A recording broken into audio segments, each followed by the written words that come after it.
Welcome to VVB9 news channel.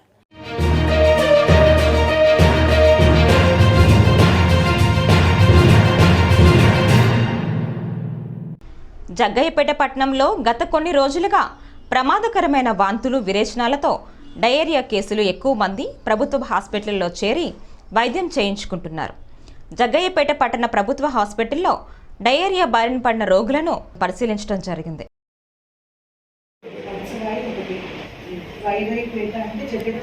అక్కడ ఉన్న కేసులు ఒక ప్రైవేట్ హాస్పిటల్లో అడ్మిట్ అయి ఉన్నారు. సో వెంటనే నేను వచ్చి రాత్రి 11:30కి వచ్చా.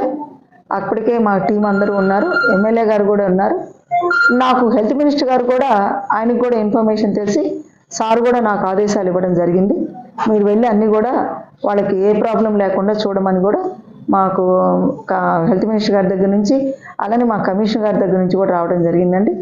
సో వాళ్ళ దగ్గర ఇంకా అంటే మా అబ్జర్వేషన్లో ఏమి అనిపిస్తుంది అని అంటే, వీళ్ళు ఈ కొంచెం ఎందుకంటే మనకి ఎండలు రావడం, మళ్ళీ వానలు రావడం, ఒకరోజు ఉదయం ఉంటే ఎండలు ఉండడం, మళ్ళీ సాయంత్రంకి వానలు రావడం, ఇలాంటివి కొన్ని వాతావరణంలో కూడా చాలా వరకు మార్పులు అనేది మనకు కనిపిస్తున్నాయి. కాబట్టి ప్రజలందరూ కూడా అప్రమత్తంగా ఉండాలి. ముందు వాళ్ళు ఏ నీళ్ళన్నా తాగనివ్వండి, ముందు కాచి చల్లార్చుకొని నీళ్లు తాగడం మంచిదండి.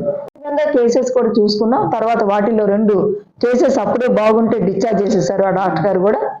వాటిలో ఒక కేసు మాత్రం కొంచెం అక్యూట్ కిడ్నీ ఇంజరీ అనేది ఉన్నందువల్ల ఆ కేసుని విజయవాడ వాళ్ళు మేము గవర్నమెంట్ హాస్పిటల్కి పంపిస్తామంటే వాళ్ళు ప్రైవేట్ హాస్పిటల్కి మేము వెళ్తామని మాకు తెలుసు అని చెప్పి ఆంధ్ర హాస్పిటల్ గొల్లపూడికి వెళ్ళారండి. ఇంకో హాస్పిటల్లో ఇంకో కేసు మాత్రం 55 పైబడ్డ ఆయన శ్రీనివాస్ గారని, ఆయన మాత్రం GGHకి మేము పంపించడం జరిగింది. సో మిగతా కేసులన్నీ కూడా ఇక్కడ ఇప్పుడు కూడా ఇంకొక గంటలో ఇంకొక 3 కేసులు కూడా బాగున్నాయి, అవి కూడా డిశ్చార్జ్ చేసేస్తామని నేను అక్కడికి వచ్చి అక్కడ కేసెస్ అన్ని హిస్టరీ తీసుకుంటే ఏ కేసు కూడా మనకి ఎపిడమిక్ అంటేనండి ఒక దగ్గర ఒకే దగ్గర ఉన్నవాళ్ళు 5 కన్నా ఎక్కువ వస్తే దాన్ని ఎపిడమిక్ అంటారు. కానీ ఇక్కడ మా అబ్జర్వేషన్ ఏంటంటే అక్కడ ఒక కేసు, అక్కడ ఒక కేసు, అక్కడ ఒక కేసు, అంటే అన్నీ ఒక దగ్గర నుంచి రాలా అక్కడక్కడ. తర్వాత మేము హిస్టరీ తీసుకుంటే వాళ్ళలో ఒక 3 బయట ఫుడ్ తింటాం, నాన్ వెజ్ తిన్నారు. ఆ నాన్ వెజ్ తిన్న తర్వాత వెంటనే కడుపు నొప్పి వచ్చి వాంతులు అవ్వడం. ఇంకొకళ్ళేమో పానీపూరి తింటాం బయట, వాళ్ళ తర్వాత అవడం. మిగతా వాళ్ళు మాత్రం ఇంట్లో ఫుడ్ తిన్నారు, కానీ వాటర్ మాత్రం వాళ్ళకి రొటీన్గా వచ్చే వాటర్ తాగారు. ఇక మీరు ఉన్న దాంట్లో చేసుకొని ఆహారం తీసుకొని, ఆహారం కూడా తీసుకునే ప్రతి దాని మీద మూతలు అనేది ఉంచుకోవాలి, అదొకటి. ఇంకొకటి ఏంటంటే చాలా మంది బయట ఫుడ్కి అలవాటు అయిపోయింది. ఇప్పుడు వచ్చేటప్పుడు పిల్లలు కూడా స్కూల్లో పిల్లలు కూడా రాసి వచ్చేటప్పుడు ఎంతో మంది పానీపూరి బండి చుట్టూ చాలా మంది ఆడపిల్లలు ఉంటారు, తర్వాత కాలేజ్ స్టూడెంట్స్ ఉంటారు. దానివల్ల ఏమవుతుంది, ఆ పానీపూరిలో వాళ్ళు వాడే నీళ్లు ఏది వాడతారో మనకు తెలియదు కరెక్ట్గా.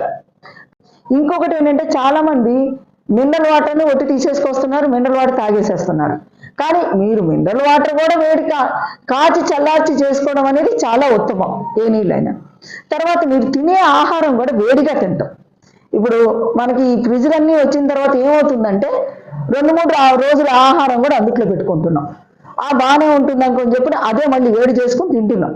అంతకుముందు మనకి ఫ్రిడ్జ్లో ఎన్ని లేనప్పుడు ఏ రోజు వంట ఆ రోజు చేసుకునేవాళ్ళం. ఇప్పుడు ఇంకా ఏమైంది, బయటంతా కూడా మన కర్రీ పాయింట్స్ కూడా దొరికాయి. మనం ఆ కర్రీ పాయింట్లు తీసుకొచ్చుకొని తింటాం. ఇంట్లో 2 రోజులు 3 రోజులు ఆ ఫ్రిడ్జ్లో తింటాం. దయచేసి ఈ ఫ్రిడ్జ్లో 2-3 రోజులు ఉన్న ఆహారాన్ని మాత్రం తీసుకోకండి.